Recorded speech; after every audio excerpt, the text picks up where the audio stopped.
ठीक है जी।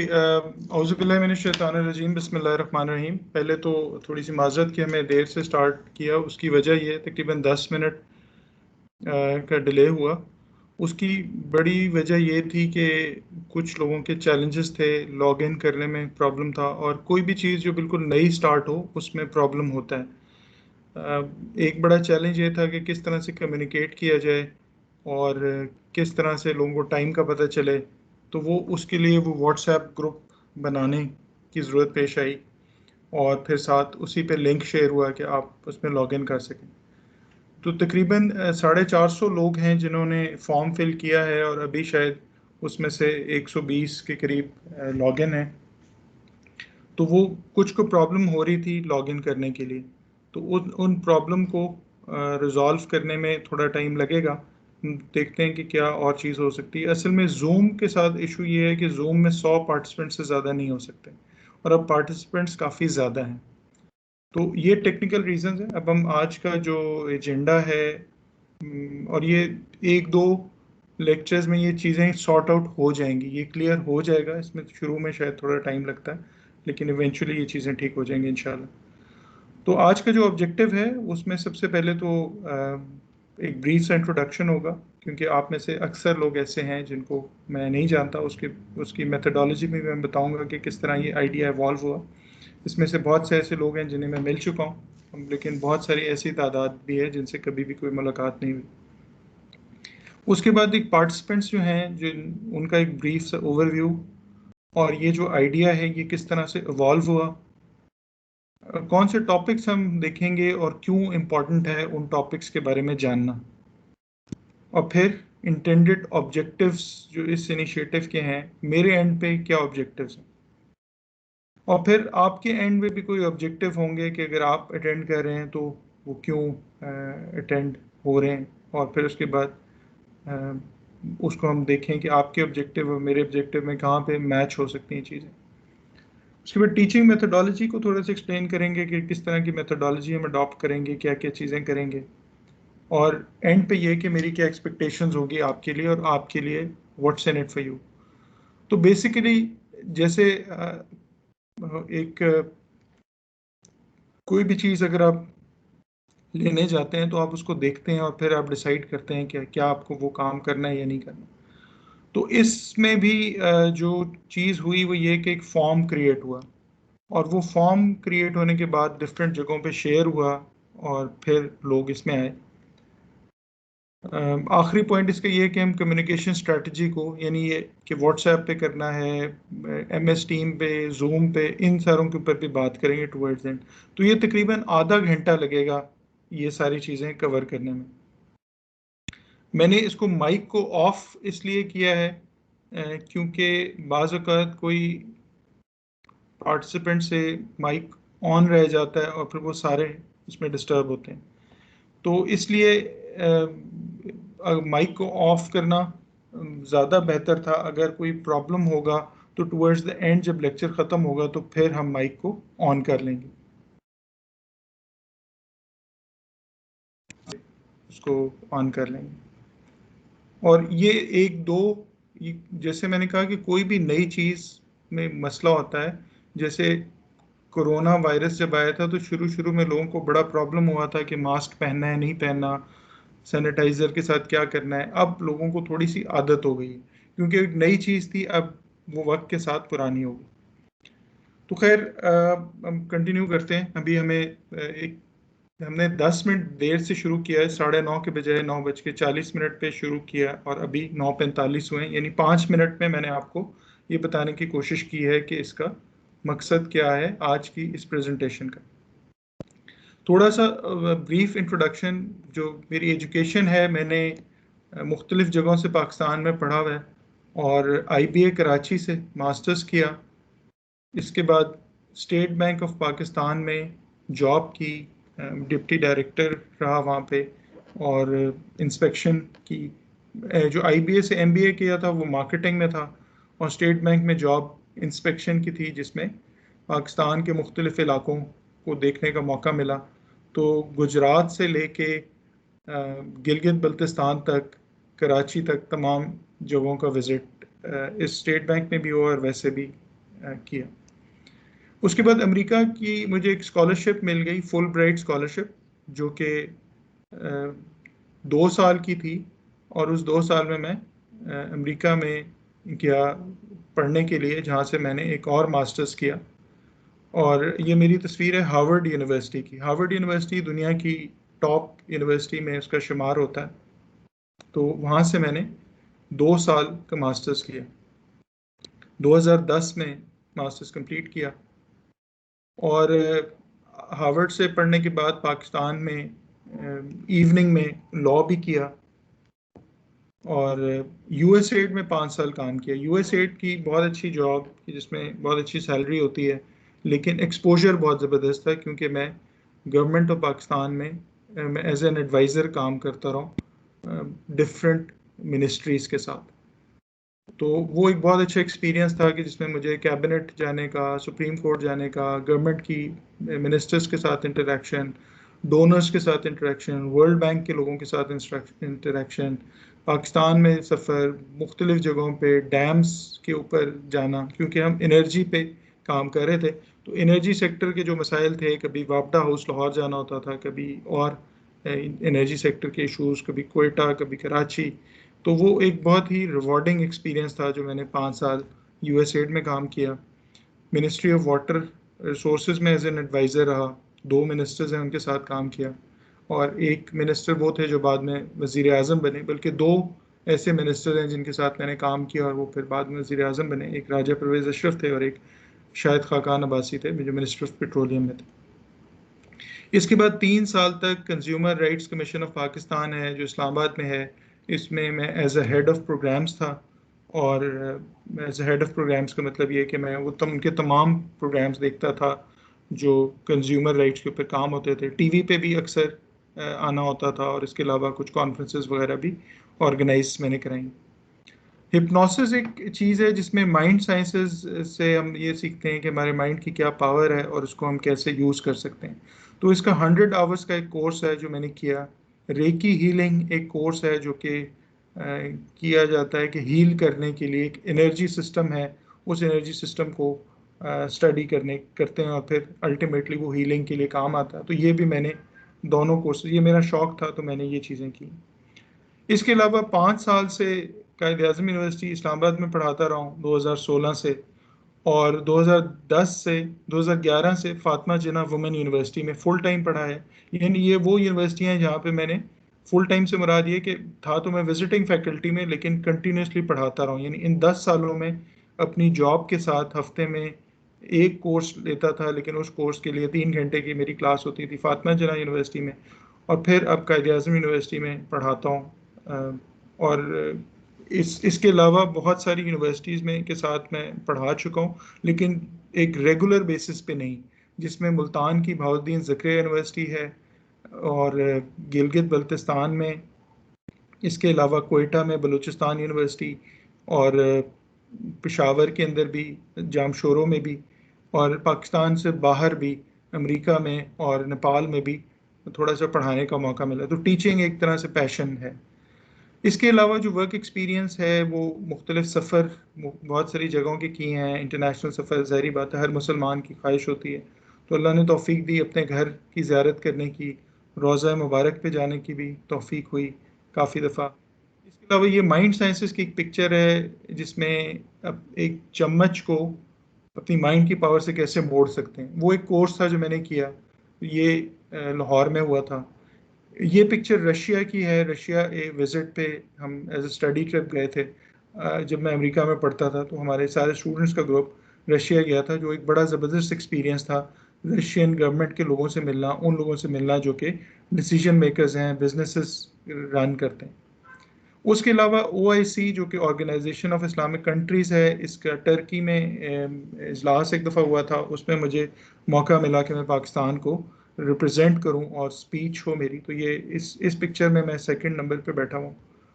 और इसके अलावा जो ये जजेस हैं पाकिस्तान में कंज्यूमर कोर्ट्स के, उन जजेस को भी मैं पढ़ा चुका हूँ, सिंध के जजेस को और पंजाब के जजेस को, जिसमें कंज्यूमर इश्यूज़ के बारे में बताना था। तो ये सारा एक्सपीरियंस आपके साथ शेयर, ये आखिरी पिक्चर है नेपाल की, जो मैं सार्क कॉन्फ्रेंस में 2 दफ़ा गया हूँ, पाकिस्तान को रिप्रेजेंट किया है, वहाँ पे स्पीच भी की है। तो ये सार्क की एक पिक्चर है। ज़ाहिरी बात है जो 10-15 साल के ट्रैवल्स हैं वो सारे यहाँ पे नहीं आ सकते, और ना ही इन ट्रैवल्स का बताने का मकसद कोई खुद नुमाई थी, क्योंकि तारीफ़ अल्लाह ताला और रसूल अल्लाह सल्लल्लाहु अलैहि वसल्लम के अलावा तो हो ही नहीं सकती। जो अंबिया कराम हैं, जो रसूल हैं, अहले बैत हैं, ये वो मुक़द्दस हस्तियाँ हैं जिनकी तारीफ़ हो सकती है। और हम जैसे गुनहगार शख्स तो ये तसव्वुर भी करें या ख्वाहिश भी करें कि उनकी तारीफ़ हो, तो ये बहुत ही बड़ी भूल होगी, क्योंकि इंसान की औकात तो ये है कि आज एक वो छोटा सा वायरस जो कि नज़र भी नहीं आता, उसने दुनिया का निज़ाम बदल के रख दी। तो इसका मकसद क्या था बताने को? आप पहली चीज़ ये, क्योंकि ये आपका हक है, अगर आप एक तरह से सेमेस्टर ही कहेंगे हम इसको, कि अगर 3 महीने तक ये क्लासेस होनी है तो एटलीस्ट आपको पता तो हो कि आप किससे पढ़ रहे हैं, उसका क्या बैकग्राउंड है, क्या उसको चीज़ों का पता है नहीं पता, क्योंकि ये जानना आपका हक है। अक्सर हम ऐसा होता है कि किताब पढ़ लेते हैं लेकिन उसके ऑथर के बारे में नहीं पढ़ते। तो जब उसके ऑथर के बारे में नहीं पढ़ते तो हमें पता ही नहीं चलता कि वो शख्स कौन है। इसका नुकसान क्या होता है? इसका नुकसान ये होता है कि बाज़ औक़ात हमें एंड पे जाके पता चलता है कि इस शख्स की तो ये एफ़िलिएशन थी, या ये तो बुक ही ऑथेंटिक नहीं है। तो हम 200 सफ़े की किताब तो पढ़ लेते हैं जिसमें 10 घंटे लगाते हैं या 20 घंटे लगाते हैं, लेकिन 5 मिनट भी नहीं लगाते उस ऑथर के बारे में जानने के लिए, उससे पूछें कि ये कौन सा ऑथर है, इसने क्या लिख किया है, क्या नहीं किया, वो सारी चीज़ें जानने की कोशिश ही नहीं करते। और 5 मिनट अगर लगा लेंगे तो शायद इसका काफ़ी फ़ायदा होगा। इसी तरह से जब अखबार में ख़बर पढ़ते हैं, डॉन में, न्यूज़ में, जंग में, तो एक कॉलम की खबर होती है, आधे सफ़े की खबर होती है, उस खबर को पढ़ते हैं लेकिन 30 सेकंड या 1 मिनट लगा के ये नहीं पढ़ते कि रिपोर्ट किसने लिखी है, और ये बड़ा ज़रूरी है। इसी तरह से जब टीवी चैनल में कोई वीडियो आती है, अक्सर फेसबुक पे लोग वायरल कर देते हैं, ये जाने बगैर कि वो वीडियो कहाँ से आई। मिसाल के तौर पे अमेरिका के अंदर CNN है, वो एक अलग तरह की खबरें देता है। फॉक्स न्यूज़ है, वो एक अलग तरह की खबरें देते हैं। पाकिस्तान में भी इसी तरह से है कि एक चैनल एक हुकूमत की साइड लेता है, एक चैनल ऑपोजिशन की साइड लेता है। कुछ एंकर पर्सन हैं वो जो इमरान खान के खिलाफ बोलेंगे, कुछ एंकर पर्सन हैं जो नवाज शरीफ के खिलाफ बोलेंगे, कुछ एंकर पर्सन हैं जो प्रेसिडेंट जरदारी के खिलाफ बोलेंगे, लेकिन वो एक न्यूट्रल बात नहीं करेंगे, यानी वो अपनी ज़ाती राय या ज़ाती पसंद या नापसंद दूसरों पे इम्पोज करेंगे। तो अगर पता हो कि किस चैनल का है तो हम जान सकते हैं कि अच्छा इस चैनल का है तो इसमें ये बात, तो ये जानना बड़ा ज़रूरी है। इसी तरह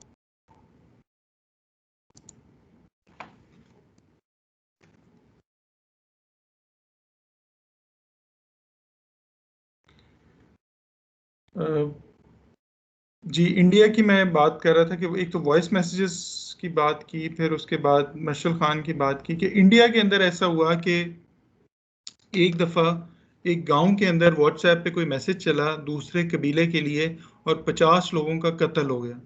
तो ये इतना ही खौफनाक चीज़ है, वेरीफाई ना करना, ना जानना, ये बहुत मसला है। जैसे इवन आज के ग्रुप में जब हुआ, चाहिए कि जब ग्रुप बनाया, क्योंकि चैलेंज क्या था कि आज आप लोगों को किस किस तरह से पता चले कि कैसे ये क्लास होगी, तो उसके लिए वाहिद तरीका ये था कि एक ग्रुप बना के सबको बता दिया जाए। तो इस ग्रुप बनाने में, जब ग्रुप बनाने की एफर्ट हुई, तो जो ग्रुप बनाया गया तो अक्सर लोगों ने फ़ौरन ग्रुप छोड़ दिया या पूछना शुरू कर दिया कि ये कौन सा ग्रुप है। तो ये एक चैलेंज ज़रूर होता है। अच्छा जी, अब इसके अलावा एक चैलेंज ये है कि इसमें टेक अवे क्या है, जो कि कोई ना कोई बंदे के बारे में अगर आप जान लेंगे तो इसका आपको फ़ायदा होगा। एक और चीज़ जो पार्टिसिपेंट्स के बारे में प्रोफाइल है, मैं उसको शेयर कर दूं अगर,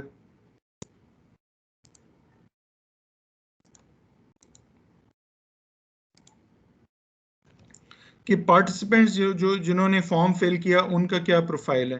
तकरीबन 40 डिफरेंट यूनिवर्सिटीज़ हैं या कॉलेजेस हैं, पंजाब से भी हैं, बलूचिस्तान से, कोयटा से, गवादर से, सिंध से, इस्लामाबाद से, और KPK और गिलगित बल्तिस्तान।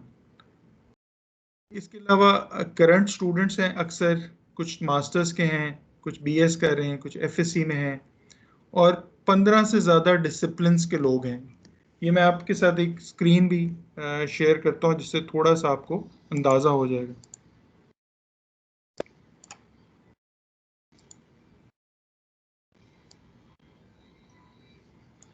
ये अगर आप देख लें कि ये जो स्क्रीन पे मैंने सिर्फ यूनिवर्सिटीज़ के नाम आ रहे हैं, बाकी चीज़ें तो पर्सनल, कि Abbasyn university, Karachi university, Milestone college, Sialkot superior university, NDU Islamabad, Punjab university, Muzaffarabad, Rawalakot central Punjab, Edwards college Peshawar, BZU Multan, Fatima Jinnah university, Namal Punjab university, government Murray college Sialkot, Karakoram international university, और CBM sir Syed university of technology, university of Bahawalpur, gift college Quetta, Kotli university of Kashmir, सिकॉस university Peshawar की, Rawalakot की, एबटाबाद।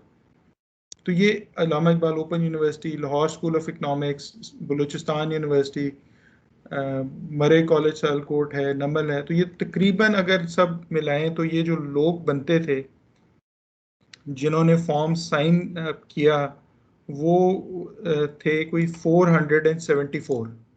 इसमें से तकरीबन 200 लोग वो थे जो यूनिवर्सिटी ऑफ सियालकोट के हैं, और बाकी जो है वो डिफरेंट यूनिवर्सिटीज़ के।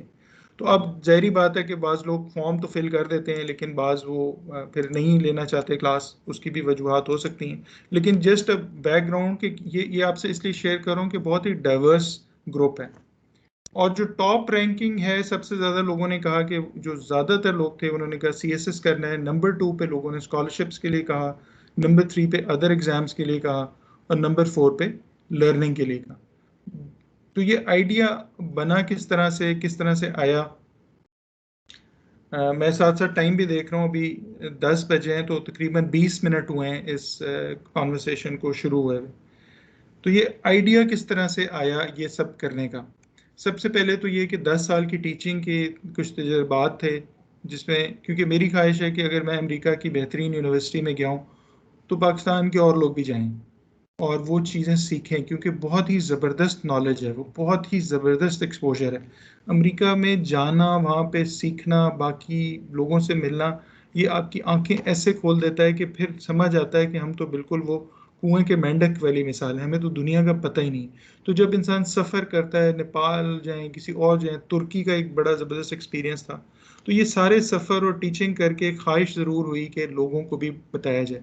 तो वो बताने के लिए मैंने ये सोचा कि मैं इस्लामाबाद में क्योंकि रहता था, अब आजकल दुबई में हूँ, तो इस्लामाबाद में रहता था, तो मैंने इस्लामाबाद में 2 यूनिवर्सिटियाँ हैं, फातिमा जिन्ना और कायद आज़म यूनिवर्सिटी, तो वहाँ पे पढ़ाना शुरू किया। अब वो दोनों यूनिवर्सिटियों में तो सिर्फ ये जो भी अमेरिका में पढ़ा था, जो भी ये नॉलेज थी स्कॉलरशिप की, वो महदूद थी उन कमरों तक जिनमें ये क्लासेस होती थी। तो अगर एक सेमेस्टर में 50 स्टूडेंट हैं, दूसरे सेमेस्टर में 50 स्टूडेंट हैं, तो 10 साल में ज़्यादा से ज़्यादा 20 सेमेस्टर होंगे, और 20 सेमेस्टर में अगर 50 स्टूडेंट हैं तो वो शायद 1000 स्टूडेंट। तो वो बात सिर्फ 1000 स्टूडेंट तक रही। कुछ लेक्चर अगर दिए तो 1 घंटे का लेक्चर कहीं पे बल्तिस्तान में या मुख्तलिफ जगहों पे दिया, तो वो 1 घंटे में तो बात समझ में नहीं आती, वो 1 घंटे में तो सिर्फ एक ओवरव्यू मिलता है। इसके अलावा मैंने इस टीचिंग के एक्सपीरियंस ये देखा कि कुछ लोग हैं जो हमेशा पढ़ते हैं, जो मर्जी कर लें वो पढ़ते हैं, और कुछ लोग हैं उनके साथ जितनी एफर्ट की जाए वो नहीं पढ़ते। तो हमें नहीं पता कि किसने पढ़ना है, किस लिए नहीं पढ़ना, इसलिए कोशिश शर्त है जो करनी चाहिए। और एक और चीज़ जो मैंने देखी कि स्टूडेंट्स को रियलाइज़ तब होता है जब वो प्रैक्टिकल लाइफ में जाते हैं और कहते हैं कि ये तो हमें पढ़ना चाहिए था। जब जॉब इंटरव्यू होता है, जब वो दुनिया को देखते हैं, जब उन्हें किसी ऑफिस में एक लिखने के लिए कोई काम दिया जाता है कि आप ये रिपोर्ट लिख दें, और वो नहीं लिख सकते, उस वक़्त उनको अंदाज़ा होता है कि कितनी बड़ी उनसे गलती हुई। तो मैंने एक एक काम ये भी किया कि क्योंकि फीडबैक बहुत ज़रूरी चीज़ है। एक अगर हम किसी रास्ते पे जा रहे हैं, मिसाल के तौर पे लाहौर से कराची जा रहे हैं, लेकिन रुख गलत है, रुख इस्लामाबाद की तरफ है, तो रोड तो होगी, सफ़र भी होगा, लेकिन कभी भी कराची नहीं आएगा क्योंकि हम इस्लामाबाद की तरफ फेस कर रहे हैं।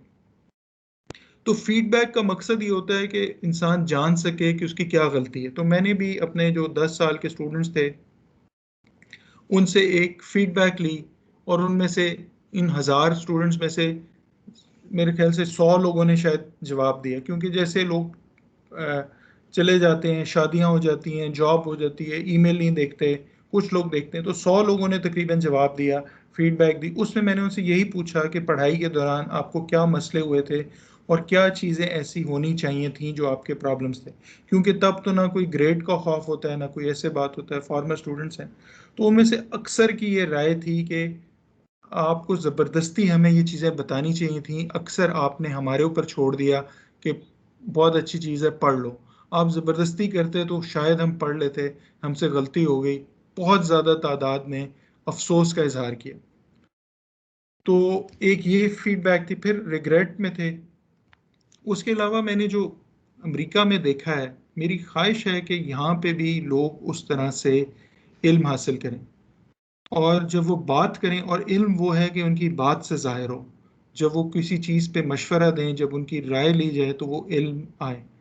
और उस पे मैंने वहाँ देखा भी कि वहाँ पे क्या चीज़ है जो इन यूनिवर्सिटियों को शानदार बनाती है। वो मैं एक अलहदा से सेपरेट से लेक्चर है, जिस वो लेक्चर आप ज़रूर अटेंड करें, क्योंकि ये लेक्चर्स तकरीबन 12 या 15 लेक्चर्स होंगे जिसको हम देखेंगे। तो वो उन 15 लेक्चर्स में से एक लेक्चर ये भी होगा, स्कॉलरशिप वाला जो लेक्चर होगा, उसमें मैं स्कॉलरशिप्स के बारे में बताऊंगा, और फिर साथ ये बताऊंगा कि ये क्यों ऐसा होता है कि वहाँ से पढ़ के आते हैं, क्यों ऐसा होता है कि बेनज़ीर भी वहीं से पढ़ के आती है, क्यों ऐसा होता है कि कायद आज़म भी वहीं से पढ़ के आते हैं, क्यों ऐसा होता है कि इमरान खान भी ऑक्सफोर्ड यूनिवर्सिटी से पढ़ के आता है, क्यों ऐसा होता है कि वहाँ से लोग पढ़ के आते हैं और यहाँ पे हुक्मरानी करते हैं। जुल्फ़िकार अली भुट्टो भी बाहर से पढ़ के आए, फिर यहाँ पे आए। तो यहाँ पे हुक्मरानी किस तरह से वो करते हैं, वहाँ पे क्या चीज़ सिखाई जाती है, वहाँ पे पर्सनैलिटी के अंदर क्या चीज़ सिखाई जाती है। ये बड़े, ये वो राज हैं जो आपको कहीं नहीं पता चलेंगे, क्योंकि ये तो बताएंगे नहीं जिनको ये राज पता है। तो वो मैं चाहता हूँ कि वो सारा आपको मैं क्लियरली बताऊँ कि वहाँ पे किस तरह से पढ़ाई होती है, क्या स्किल सेट है, क्या चीज़ें वो सीखते हैं। तो वहाँ की जो चीज़ें, मेरी क्योंकि ख्वाहिश है कि वो भी, यहाँ के लोग भी वो सीख सकें, तो एक ये वजह थी इस आइडिया की। जैसे मिसाल के तौर पे, एक देखें, एक छोटी सी बात है, कोई भी जंग है वो कैसे शुरू होती है, मैदान जंग में, ख़त्म कहाँ होती है, टेबल पे। ये हर जंग में क्या हुआ जी, चलें बैठ के बात करते हैं, घर के झगड़े से देख लें, घर का झगड़ा होता है, रोड पे झगड़ा हो, कत्ल हो जाते हैं, पुलिस का में लोग जाते हैं, थाना कचहरी होता है, आखिर में क्या होता है, सुलह। मुल्कों की जंगों में क्या होता है, एक मुल्क दूसरे मुल्क से लड़ता है, नुकसान होता है, नुकसान होने के बाद वो फैसला करते हैं कि हमें नहीं लड़ना चाहिए था, तो फिर वो सुलह करने के लिए क्या करते हैं, वो टेबल पे बैठते हैं। अफगानिस्तान में क्या हुआ, 8 साल जंग हुई, आखिर में क्या हुआ, कतर में माहिदा हुआ। जंग अजीम में क्या हुआ, 5 साल जंग हुई, आखिर में क्या हुआ, माहिदा हुआ। जंग अजीम दोम में क्या हुआ, जंग हुई फिर माहिदा हुआ। पाकिस्तान की जंगों में क्या हुआ, 1965 की जंग हुई, कैसे ख़त्म हुई, ताशकंद का माहिदा हुआ। 1971 की जंग थी, कैसे ख़त्म हुई, शिमला अकॉर्ड हुआ। कारगिल की जंग कैसे ख़त्म हुई, निगोशिएशन। अभी जो फ़लस्तीन में 2 दिन से सीज़ फायर हुआ है, कल सीज़ फायर हुआ, ये कैसे ख़त्म हुआ, निगोशिएशन। तो ये वो बेसिक टूल्स हैं जो कि लोगों को नहीं क्लियरली बताए जाते। तो ये मेरी ख्वाहिश है कि ये तमाम चीज़ें मैं बताऊं, और ये स्टार्ट हुआ था गिलगित बल्तिस्तान, बल्कि खसूसन सकर्दू और गांचे 2 जगहें हैं, वहाँ के कुछ स्टूडेंट्स थे इस्लामाबाद में। इसके अलावा कायद आज़म यूनिवर्सिटी के कुछ स्टूडेंट्स थे सिंध के, बलूचिस्तान के। वो इस्लामाबाद में मेरे घर पे आया करते थे, या मैं उनके गैदरिंग्स में चला जाता था, वहाँ पे वो लेक्चर्स होते थे। कभी कराची में होते थे, कराची में कम्युनिटी बहुत है बल्तिस्तान की, तो वहाँ पे हो जाते थे, कभी लाहौर में हो जाते थे, कभी मस्जिद के अंदर लेक्चर होता था, कभी किसी के घर पे होता था। तो उस सारे से मैंने ये सोचा कि बजाय इसके कि ये क्योंकि अब ये लॉकडाउन हुआ, तो लॉकडाउन की वजह से मुझे दुबई में वैसे भी आना था मुझे दुबई, तो मैं कायद आज़म यूनिवर्सिटी में पढ़ा रहा हूँ आजकल, लेकिन ऑनलाइन पढ़ा रहा हूँ। तो मैंने ये सोचा कि अगर मैं ऑनलाइन पढ़ा रहा हूँ और बल्तिस्तान के लोगों को दोबारा पढ़ाना शुरू किया है ऑनलाइन, तो क्यों इसको महदूद किया जाए, क्यों ना इसको बाकियों के लिए भी ओपन कर लिया जाए, जो कि मेरे दोस्तों में से भी हैं, मेरे सर्कल के अंदर भी हैं। तो मैंने अपने सर्कल में कुछ लोगों को ये भेजा, एक सीवी सा बनाया, सीवी बना के इसलिए भेजा कि बाज़ लोग बात को नहीं सुनते। अगर उनको कोई तस्वीर दिखाएं कि मैं प्राइम मिनिस्टर के साथ खड़ा हूँ तो लोग इंपॉर्टेंस देते हैं, अगर वैसे कोई बात करें तो नहीं इंपॉर्टेंस देते। तो वो एक मकसद होता है कि वो सीवी बनाने का ये था कि कम से कम बताया जा सके कि क्या क्या चीज़ें पढ़ाई जाएंगी, और वो प्रोफाइल। तो वो मैंने शेयर किया मुख्तलिफ लोगों से, उन्होंने अपनी फीडबैक दी और उस फीडबैक का रिजल्ट है कि आज ये हमारी आपस में बात हो रही।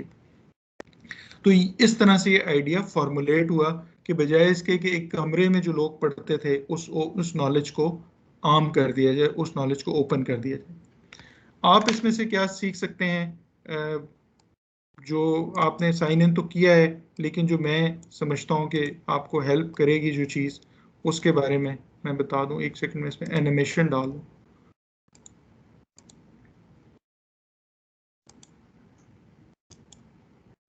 सबसे पहले तो जॉब में आपको हेल्प मिल सकती है, जैसे CSS का एग्ज़ाम होता है, PMS है, जो एग्ज़ाम पंजाब में होता है, प्रोविंशियल मैनेजमेंट सर्विसेज हैं, सिंध में भी होता है, बलूचिस्तान में भी होता है, KPK में भी होता है, गिलगित बल्तिस्तान कॉम्पिटिटिव एग्ज़ाम उसको कहते हैं।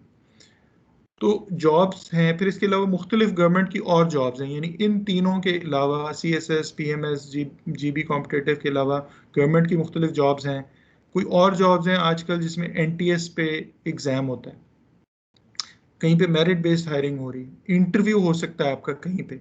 इंटरव्यू के अंदर क्या चीज़ें बोलनी, क्या तैयारी करनी है, इंटरव्यू में कौन से सवाल आएंगे, इंटरव्यू क्या इस तरह का होगा कि वो नीलाम घर की तरह से आपसे सवाल करें और आप जवाब दें या ना दे सकें, या इंटरव्यू अपनी मर्जी से करें। अपनी मर्जी से मुराद ये कि ऐसी बातें करें कि इंटरव्यूअर आपसे पूछे अच्छा और बताएं।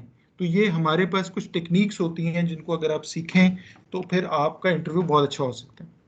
साइकोलॉजिकल असेसमेंट भी होती है, क्योंकि देखिए सिर्फ किताबें पढ़ने से बात नहीं होगी, साइकोलॉजिकल असेसमेंट भी बहुत ज़रूरी है। फिर फॉरेन स्कॉलरशिप्स हैं, क्योंकि साइकोलॉजिकल असेसमेंट में ये होता है कि आपको बताया नहीं जाता कि क्या कमी है या क्या कमी नहीं है, लेकिन अपने पास नोट कर लिया जाता है, तो उसको भी हम कवर करेंगे। फॉरेन स्कॉलरशिप्स हैं, फुल ब्राइट जिस पे मैं गया, इसके अलावा शेवनिंग स्कॉलरशिप है बरतानिया की, इसके अलावा बहुत सी स्कॉलरशिप्स हैं, उसमें कैसे अप्लाई करते हैं।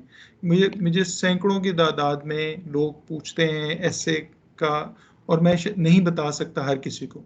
जो लोग पास होते हैं उनको तो मैं बता देता हूँ। तो ये इसमें मैं ये जो लेक्चर होगा फॉरेन स्कॉलरशिप का, इसमें मैं हर चीज़ फॉरेन स्कॉलरशिप की बताऊंगा कि किस तरह से ऐसे लिखना है, कौन सा कामयाब ऐसे है, कौन सा कामयाब ऐसे नहीं है। और अभी क्योंकि जून में फुल ब्राइट स्कॉलरशिप की लास्ट डेट है, तो अगले हफ्ते या उससे पहले मैं फुल ब्राइट के बारे में आपको एक कंप्लीट लेक्चर ज़रूर दूंगा। उससे ये होगा कि कम अज़ कम अगर आपने स्कॉलरशिप में नहीं भी अप्लाई करना तो आपको राइटिंग का पता लग जाएगा कि अच्छी राइटिंग कैसे करते हैं। और ये कि अगर आपने जॉब नहीं भी करनी तो लर्निंग के लिए कुछ चीज़ें ज़रूर आपको हेल्प मिलेंगी। बिजनेसेस, अगर आपने कारोबार करना है तो कारोबार में भी आपको हेल्प मिलेगी। मिसाल के तौर पे अगर किसी शख्स को पता हो कि आजकल कौन सा कारोबार चल रहा है, अगर किसी को पता हो कि ऑनलाइन कारोबार में क्या बेनिफिट है, क्या पोर्टफोलियो है, क्या ट्रेंड है। स्टेट बैंक ने नए कानून लाए हैं कि जो लोग फ्री लांस करते थे, यानी जो लोग फ्रीलांस पे काम करते हैं, आप में से कुछ लोग करते होंगे, कुछ को पता भी नहीं होगा, लेकिन पाकिस्तान में बहुत से ऐसे लोग हैं जो कि अमेरिका और इन सारी जगहों में के लोगों के काम पाकिस्तान में बैठे हुए करते हैं, और वो 50-60 हज़ार महीने के कमा रहे हैं, स्टूडेंट्स हैं और कमा रहे हैं।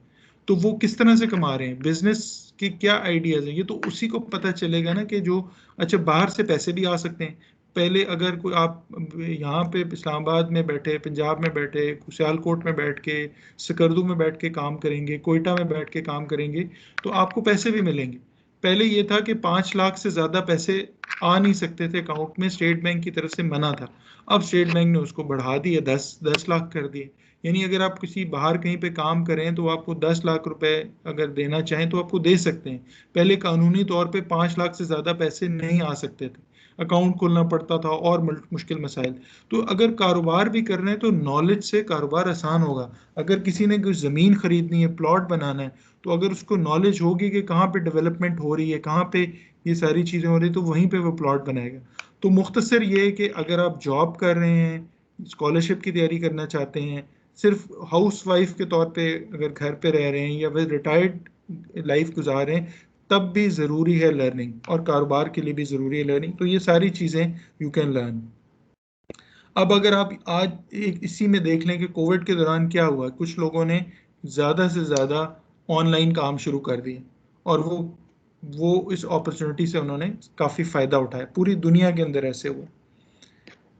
अच्छा, एक और चीज़ जो हम चीज़ें देखते हैं ना, हमारे देखने का एक लेंस होता है, यानी जिसने चश्मा लगाया है वो दुनिया को उस चश्मे से देखता है, तो चश्मे से उसको बड़ा या छोटा नज़र आता है। इसी तरह से हमें जो हकीकत पता है, हो सकता है कि वो हकीकत ना हो।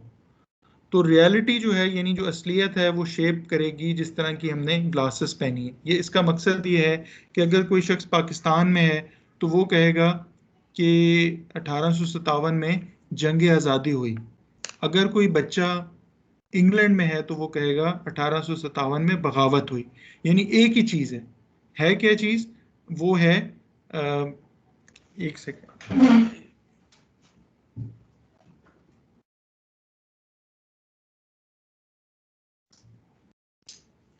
सॉरी मुझे हाँ जी, तो वो 1857 को एक बंदा कहेगा जंग आज़ादी और एक बंदा कहेगा बगावत। बगावत कौन कहेगा? जो इंग्लैंड में है। जंग आज़ादी कौन कहेगा? जो इंडिया या पाकिस्तान में है। तो ये जो लेंस हैं, ये लेंस से हम चीज़ों को देखते हैं।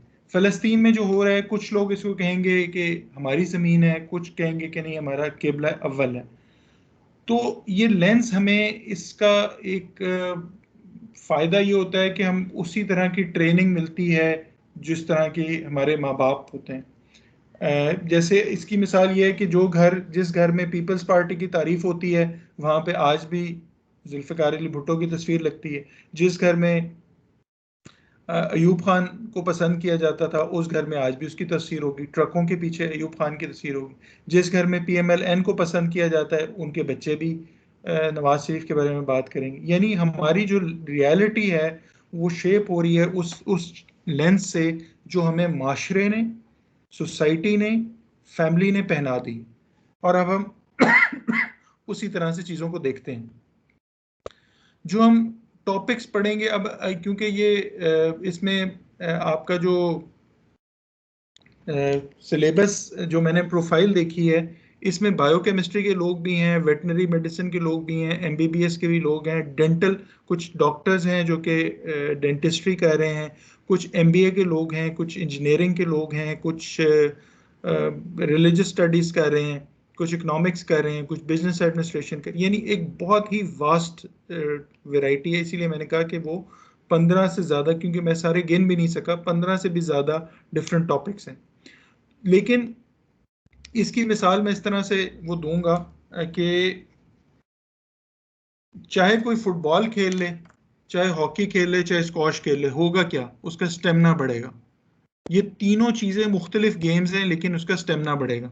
तो ये जो सारे टॉपिक्स अगर आप कर लेंगे तो इससे होगा क्या कि बेशक अगर आप डॉक्टर हैं, अगर मिसाल के तौर पे आप डॉक्टर हैं, तो भी आपको पता होना चाहिए ना कि रोड बंद है तो क्यों बंद है। अगर क्रिकेट का मैच हो रहा है तो इसलिए रोड बंद है। अगर आपको सुबह पता होगा क्रिकेट का मैच हो रहा है और शार फैसल कराची की बंद है, या इस्लामाबाद में एक्सप्रेस हाईवे बंद है, या लाहौर में माल रोड बंद है, तो आप वहाँ से नहीं जाएंगे।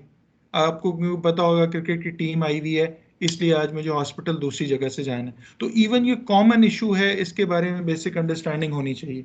एजुकेशनल इंस्टीट्यूशंस के साथ क्या मामला है, बजट का हमारी ज़िंदगी पे क्या इफेक्ट होगा, इकॉनमी जो है, इकॉनमी की क्या सूरत हाल है, चीनी बाहर जा रही है तो क्यों जा रही है, चीनी का क्या, इसका लिंक क्या है, हॉस्पिटल्स को कितने फंड मिलते हैं, हमारे मुल्क के अंदरूनी खतरात क्या हैं, कौन कौन से झगड़े होते हैं, फिरका वारियत की वजह से झगड़ा होता है, लिसानियत की वजह से झगड़ा होता है, क्यों ऐसा होता है कि मुहर्रम से पहले मोबाइल फ़ोन बंद कर दिए जाते हैं, क्योंकि वहाँ पे फिरका वारियत का ख़तरा होता है। क्यों ऐसा होता है कि कोई त्यौहार है तो उससे पहले, ईद है तो पुलिस मस्जिदों के बाहर खड़ी होती है क्योंकि कोई ना कोई सिक्योरिटी सिचुएशन होती है। तो ये इन सारों के बारे में हम बहुत डिटेल से स्टडी करेंगे, हेल्थ केयर के बारे में स्टडी करेंगे, एजुकेशन के बारे में स्टडी करेंगे। इस सारे टॉपिक्स का मकसद क्या होगा? इस सारे टॉपिक का मकसद ये होगा कि अच्छी रीडिंग कर सकें, क्योंकि रीडिंग के नेक्स्ट स्टेप है एनालिसिस, और एनालिसिस का नेक्स्ट स्टेप है कम्युनिकेशन। यानी आपने अगर मिसाल के तौर पे कोविड ही है, अभी मैं एक छोटी सी वो एक दो चीज़ें छोटी सी रह गई हैं जो मैं बताने की कोशिश करूंगा, लेकिन अल्टीमेटली एंड क्या होगा इस पे अगर हम बात करें। 40 मिनट हो गए हैं इस लेक्चर को शुरू हुए। ब्रॉडली स्पीकिंग, अगर आप डॉक्टर हैं, या एक और चीज़ मैं आपसे शेयर करता हूँ स्क्रीन पे, और वो इंटरेस्टिंग है।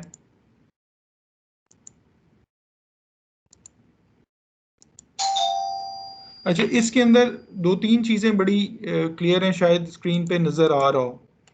ये डेटा है 2010 से लेके 2020 तक। इसमें ये मेंशन है कि सीएसएस के एग्ज़ाम में कितने लोग अपीयर हुए, ठीक है। यानी 2017 में 23,000 लोग, 2016 में 20,000 लोग, 2015 में 22,000 लोग।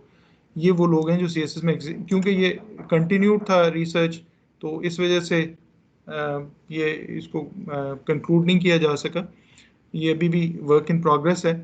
तो ये लोग हैं, और पास एग्जाम में अपीयर जो पास हुए हैं उसकी तादाद अगर आप देखें तो 23,000 है, तो 300, यानी टोटल जो आज तक 10 सालों में अगर हम टोटल करना चाहें कि 10 सालों में कितने लोग पास हुए हैं और इसको सम करना चाहें, तो 10 सालों में ये एक्सेल भी आप साथ साथ स्क्रीन शेयर करने का मकसद ये होता है कि आप कोई नई चीज़ सीख भी लें।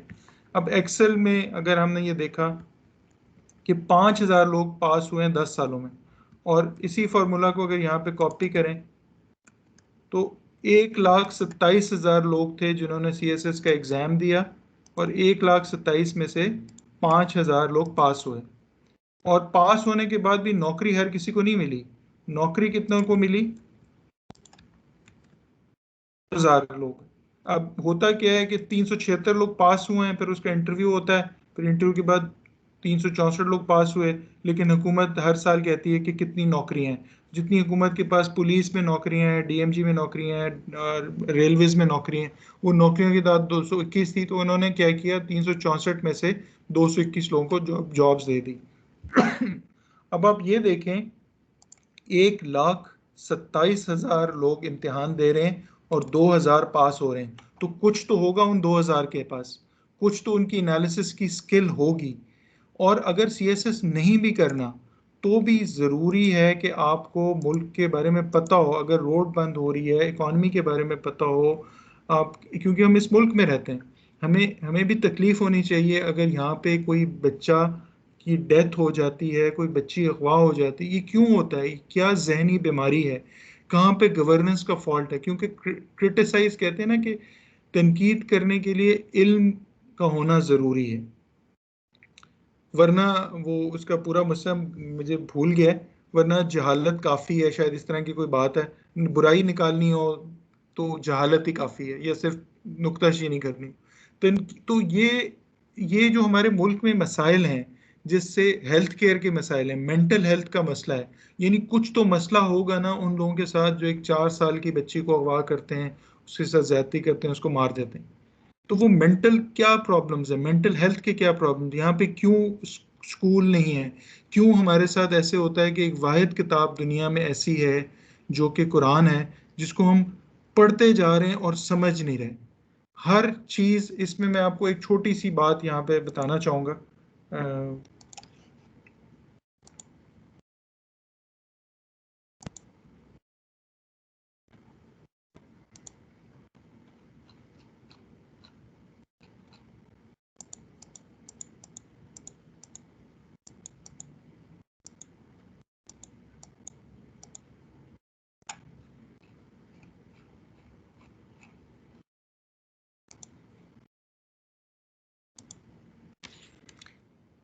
ये एक, मैं आपको एक चीज़ शेयर करता हूँ, बड़ी इंटरेस्टिंग है। इसमें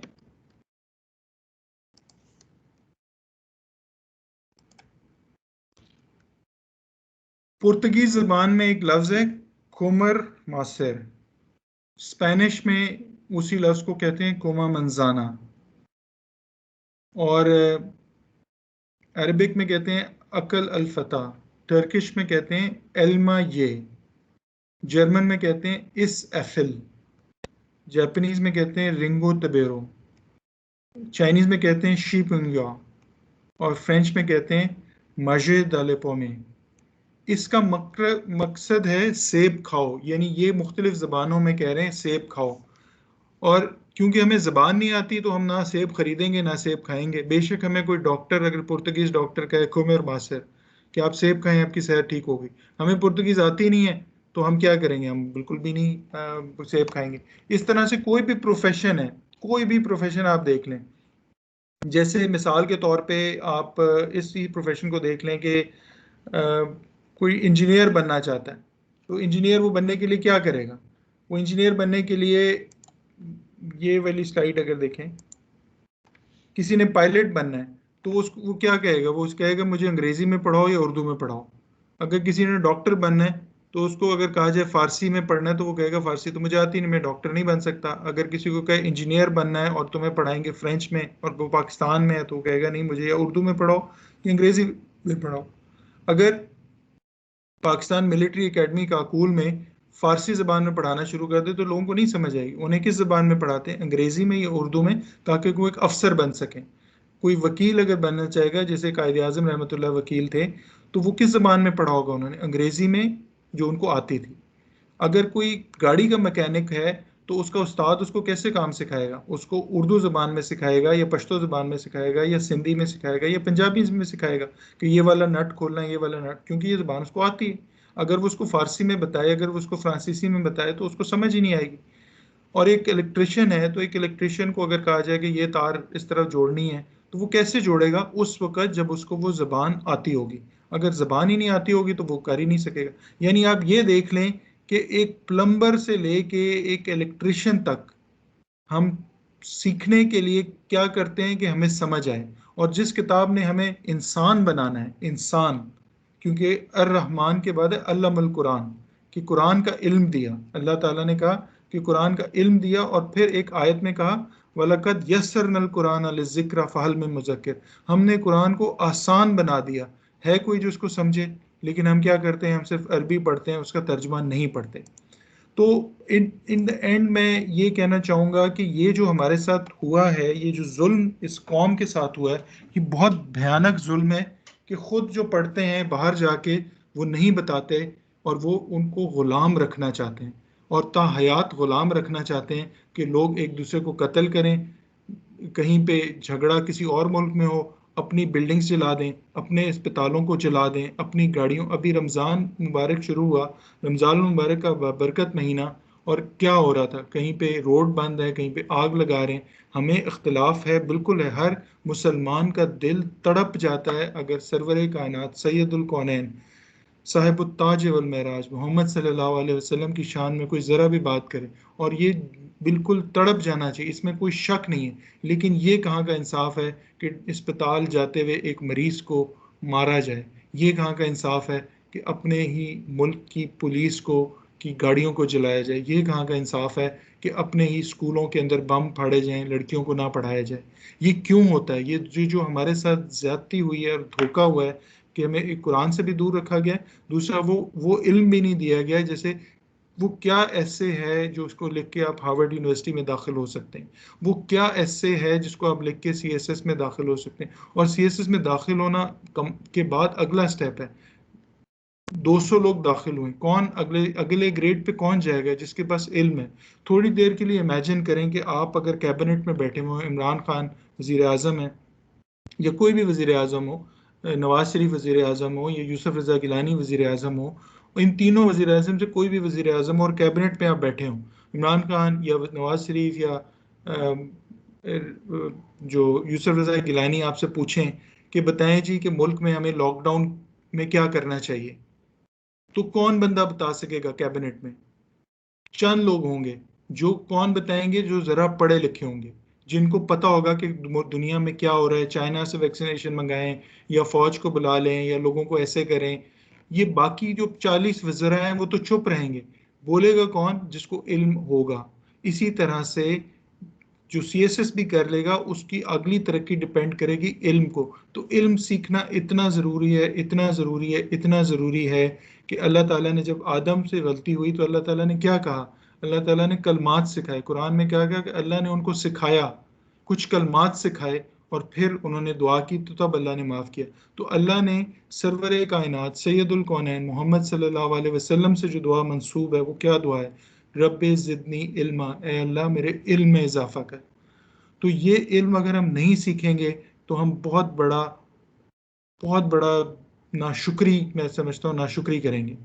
तो लिहाजा अभी 50 मिनट्स हो गए हैं। आज वो जो मैंने आज का जो लेक्चर प्रिपेयर किया था, वो जो प्रेजेंटेशन थी वो मेरे ख्याल से हम कल या किसी और दिन करेंगे। मैं इसको ओपन करना चाहता हूँ क्वेश्चन आंसर्स के लिए, क्योंकि हो सकता है कि कुछ प्रॉब्लम्स आपको आए हों, लेकिन जैसे मैंने आपको कहा कि कोई भी नई चीज़ होती है उसमें प्रॉब्लम होता है।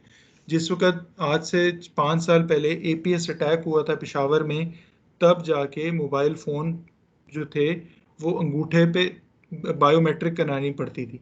तो पाकिस्तान में मोबाइल फ़ोन है 12 करोड़, तो 12 करोड़ लोगों को जाके अंगूठे पे वेरीफाई करना था। नादरा ने हर जगह जगह उसको आम कर दिया कि कहीं पे भी जाएं अंगूठा वेरीफाई करें और फ़ोन ले लें। तो इस तरह से उन्होंने फ़ोन लिए।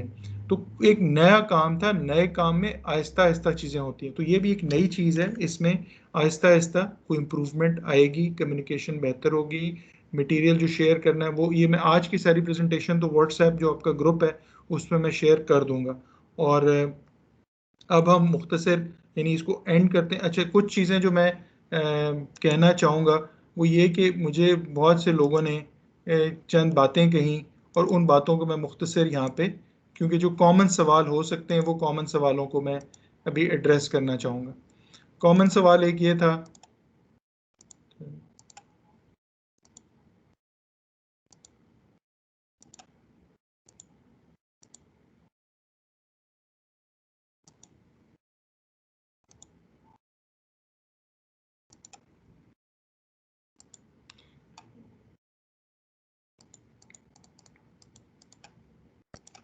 एक इशू था टाइमिंग के लिए। कुछ लोगों का ये सवाल था कि जी आप 9:30 बजे से ज़्यादा, 9:30 से 10:30 क्यों रख रहे हैं।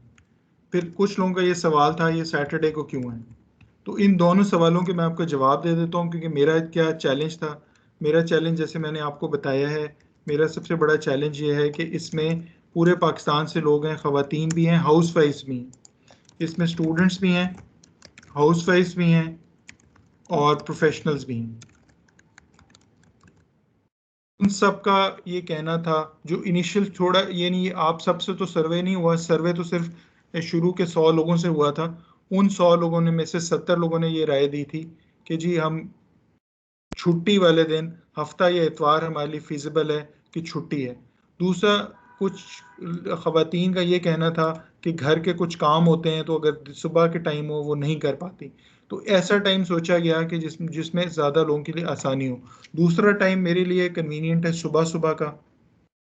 तो सुबह सुबह के टाइम में प्रॉब्लम ये है कि बहुत से लोगों ने कहा कि जी वो सुबह, तो सुबह 7 बजे तो वो उठ ही नहीं सकते, किसी ने यूनिवर्सिटी पे जाना है, किसी में जॉब पे जाना है। 6 बजे अगर हो तो आइडियल है, लेकिन 6 बजे में तो इतने ज़्यादा लोगों ने कहा कि हम उठ नहीं सकते। तो ये टाइमिंग की वजह है। दूसरा जो आप लोगों का दूसरा सवाल था, वो भी मैं एड्रेस कर देता हूँ। यानी वो सवाल हैं जो मुझे मौसूल हुए हैं, और उन उन सवालों के मैं जवाब देना चाहता हूँ, इसके बाद मैं इसको ओपन करूँ। तीसरा सवाल था कंटेंट के बारे में, कि कंटेंट क्या होगा। उसका एक सिलेबस आप लोगों के पास है, वो सिलेबस आप देख लें, लेकिन 1-2 क्लासेस आप अटेंड कर रहे हैं, उसके बाद आप डिसाइड कर लेना कि आपने ये क्लासेस लेनी है या नहीं लेनी। तो वो सिलेबस बेसिकली जो होगा वो वो ऐसी हर चीज़ का होगा कि जो आपको किसी भी, जो एक आम बंदे को पता होना चाहिए। यानी अगर प्लास्टिक का बैग बंद हुआ है तो इसकी क्या वजह है। ये सिर्फ कोसते रहेंगे कि प्लास्टिक बंद होगी, इसकी कोई वजह होगी। इसी तरह से हेल्थ केयर, एजुकेशन, यानी हम सारे उन चीज़ों को देखेंगे कि फ़लस्तीन में अगर हुआ है तो सीज़ फायर कैसे हुआ, हमास ने क्या किया, इसराइल ने क्या किया, उसके पाकिस्तान पे क्या असरात होंगे, पाकिस्तान में किस तरह उसकी इम्प्लिकेशंस होगी, अभी बजट आने वाला है इसके क्या इम्प्लिकेशंस होंगी, अगर हालात ख़राब होते हैं, कोई इंडिया खुदा न खास्ता बॉर्डर पे करता है उससे क्या चीज़ें होंगी, नई वैक्सीन आ रही है उसमें क्या मसले हैं, ऑनलाइन बिजनेसेस हो रहे हैं, फ्रॉड हो रहा है यानी हर वो चीज़ जो सीएसएस के टॉपिक में, इंटरव्यू में, स्कॉलरशिप में, क्योंकि होगा क्या इससे एट द एंड, याद रखें कि हमारा ऑब्जेक्टिव ये है कि हम एनालिसिस करना सीखें। देखिए हम स्कूल में क्या करते हैं, स्कूल में हम किस पे हम देखते हैं, हम वो मेंढक पे एक्सपेरिमेंट करते हैं, मेंढक का दिल कैसे होता है, मेंढक। और फिर स्कूल में हम क्या करते हैं, लेबोरेटरी में जाते हैं, क्या करते हैं, केमिस्ट्री में क्या होता है, लिटमस टेस्ट होता है। हम में से सब ने मैट्रिक किया हुआ है, लिटमस टेस्ट करते हैं। फिजिक्स की लैब में क्या जाते हैं, वो पेंडुलम को देखते हैं कि पेंडुलम कैसे मूव करता है, ग्रेविटी क्या है। तो ये सारी चीज़ें कैसे होती हैं, ये हमें तैयार करती हैं। ये हमें तैयार करती हैं कि कैसे आगे जाके प्रैक्टिकल लाइफ में किस तरह से चीज़ों को लेके जाना है। अच्छा जी, और एक और चीज़ ये थी कि मैं तेरे सवाल के लिए ओपन करने से पहले ये बता दूं, एक और सवाल ये था, टाइमिंग के बारे में था, कंटेंट के बारे में बता दिया। दूसरा, कुछ लोगों को कनेक्टिविटी के इश्यूज हैं। कनेक्टिविटी के इश्यूज में जूम का मसला मैंने आपको बता दिया, जूम हैज़ लिमिट कि वो 100 लोगों से ज़्यादा वो नहीं उस पर आ सकते। दूसरा, जूम पे एक लिमिट है, 45 मिनट्स के बाद वो बंद हो जाता है। 45 मिनट्स के बाद वो बंद होता है। MS टीम ये है कि वो ज़रा एक लॉन्गर ड्यूरेशन में आता है। तो ये आपके कुछ कनेक्टिविटी के इश्यूज थे, कुछ कंटेंट के इश्यूज थे। फिर एक और चीज़ ये है कि हम इसमें क्या करेंगे, राइटिंग। मैं आपको बुक्स की रिकमेंडेशन भी दूंगा, मटेरियल की रिकमेंडेशन भी होगी, यानी कौन सी बुक्स पढ़ लें, मटेरियल की रिकमेंडेशन कि कौन सा मटेरियल आप देख लें, कोई इंपॉर्टेंट वीडियो है तो वो वीडियो भी मैं आपसे शेयर कर लूँगा। तो ये मुख्तलिफ चीज़ें हैं जो कॉमन सवालात थे जो अब तक मुझे मौसूल हुए थे। तो उसमें अभी फ़िलहाल जब तक ये चीज़ें स्ट्रीमलाइन नहीं होती, हम व्हाट्सएप का जो ग्रुप है उसको यूज़ कर लेंगे। और ग्रुप के एडमिन है एक, आपकी जो जो लोग सियालकोट में हैं उनमें सियालकोट यूनिवर्सिटी की कोऑर्डिनेटर हैं जो एडमिन हैं उनसे, क्योंकि देखें अगर मेरे पास 400 लोग, क्योंकि 2 डिफरेंट ग्रुप्स हैं व्हाट्सएप पे जो कि बनाए गए हैं 470 लोगों के लिए। व्हाट्सएप पे 250 से ज़्यादा ग्रुप्स नहीं हो सकते। तो वो जो 2 ग्रुप्स हैं उसमें मैं चाहूँ भी तो 400 लोगों को जवाब नहीं दे सकता, मेरी अगर ख्वाहिश भी हो तो भी मुमकिन नहीं है ये। तो इसलिए वो जो एडमिन्स हैं वो एडमिन आपकी हेल्प कर देंगे आपके टेक्निकल मसाइल में।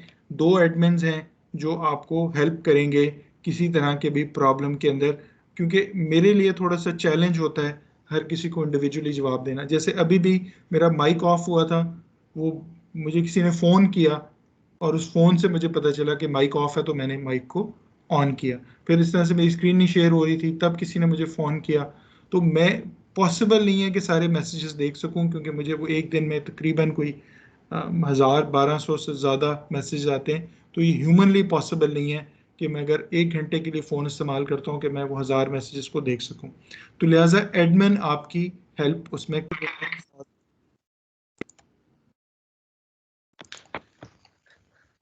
आपकी क्लास में ना जो हम ऑनलाइन करेंगे गेस्ट स्पीकर्स भी होंगे।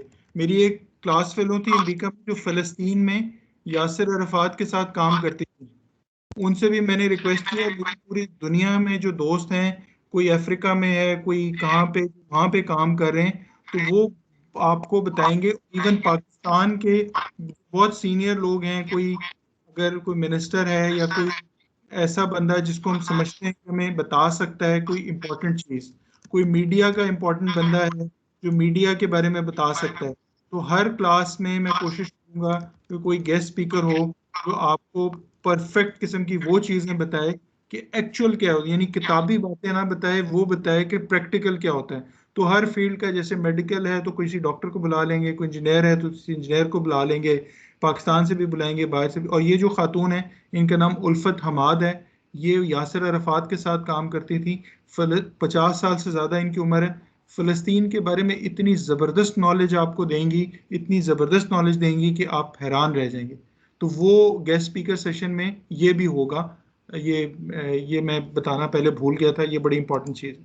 बाकी इंग्लिश का जो आपने कहा, तो उसमें ना मैं कुछ ऑनलाइन रिसोर्सेज भी शेयर करूंगा कि क्योंकि ये इंग्लिश की तो क्लास नहीं है, लेकिन इंग्लिश इम्प्रूव करने के लिए मैंने अपने एक कुछ दोस्त जो एक्सपर्ट्स हैं उनसे रिक्वेस्ट की है कि वो स्पेशली इंग्लिश का एक कोर्स डिज़ाइन कर लें। तो वो ओपन हो जाएगा आप सबके लिए, जिसको अटेंड करना चाहें, इंग्लिश इम्प्रूव करना चाहें, तो एक डेडिकेटेड कोर्स। क्योंकि इसमें तो हम सिर्फ इंग्लिश पे बात नहीं करेंगे, इंग्लिश पे सिर्फ एक क्लास में बात करेंगे, लेकिन एक एक्सपर्ट कोर्स ज़रूर होगा जो इंग्लिश को इम्प्रूव करने में आपको हेल्प करेगा। और उसका एक अलहदा से हम रख लेंगे, और फ्यूचर रिसोर्सेज भी मैं आपसे शेयर करूँगा। बता दें, नहीं तो फिर हम क्लास कंक्लूड करते हैं।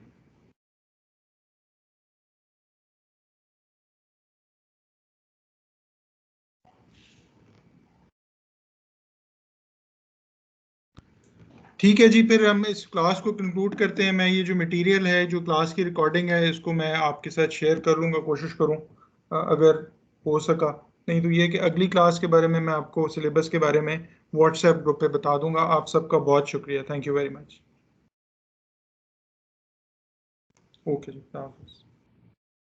अल्लाह हाफिज़।